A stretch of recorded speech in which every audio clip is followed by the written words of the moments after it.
Juro, ante las sagradas escrituras, defender la fe en Dios nuestro Señor, único y verdadero.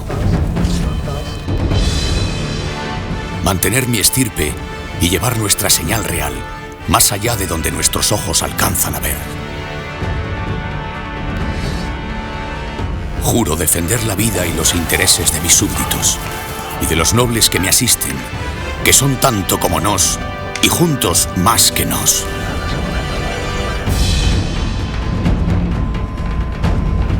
Juro respetar los fueros, leyes y privilegios otorgados a mis súbditos.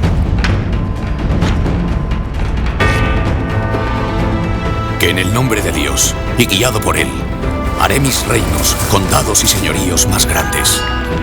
Que mis ejércitos y barcos cruzarán tierras y mares en busca de gloria y victoria.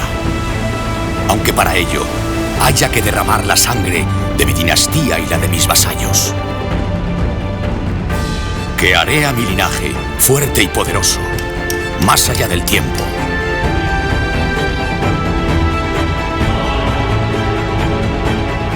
Porque soy el rey de Aragón.